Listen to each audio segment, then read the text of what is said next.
Cours numéro 3, la création de richesse à l'échelle d'un pays et ses limites. Dans le cours précédent, vous avez pu vous mettre dans la peau d'un chef d'entreprise, le vendeur de kebab, pour comprendre comment mesurer la performance d'une entreprise. Imaginons désormais que vous êtes un chef d'État. Et rappelez-vous, dans notre introduction, nous avions dit que de la richesse créée découlaient les revenus et les aides sociales qui étaient versées. En tant que chef d'État, vous avez donc besoin que la création de richesse soit importante pour que vos habitants aient de forts revenus de leur activité ou de forts montants d'aide. Et à la rigueur, vous avez même besoin que cette création de richesse augmente. Les revenus de vos citoyens augmenteraient en conséquence. Ils seraient contents et cela éviterait qu'ils fassent la révolution ou qu'ils vous remplacent aux prochaines élections. Ça dépend du modèle de société que vous aviez en tête. Alors évidemment, je simplifie bien les choses et pourtant, il y a de grandes chances que toute votre vie, vous entendiez parler de cette augmentation de la richesse créée. D'abord, la richesse créée à l'échelle d'un pays a un nom que beaucoup connaissent.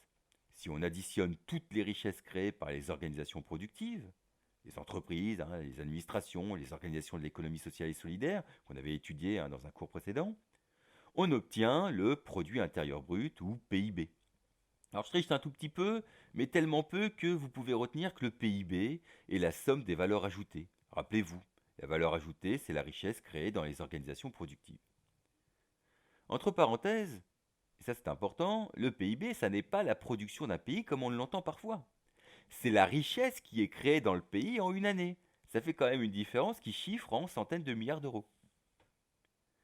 Et l'augmentation du PIB, que vous vous êtes fixé comme objectif en tant que chef d'État, elle a aussi un nom que beaucoup connaissent. C'est la croissance économique.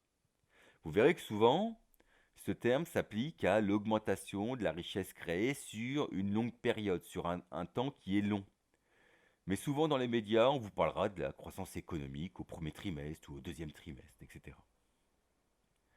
Notez aussi que pour mesurer la croissance économique, on enlève l'inflation, c'est-à-dire l'augmentation des prix.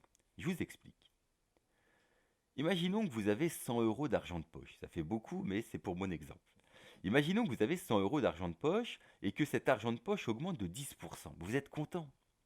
Mais si les prix des produits augmentent eux aussi de 10%, vous ne pouvez pas acheter plus de choses. Vous avez plus d'argent, mais vous ne pouvez pas acheter plus de choses, donc vous n'êtes pas plus riche.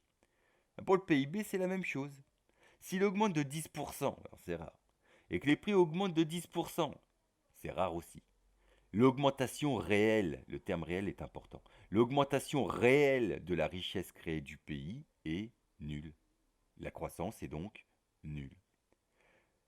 Bon, concluons.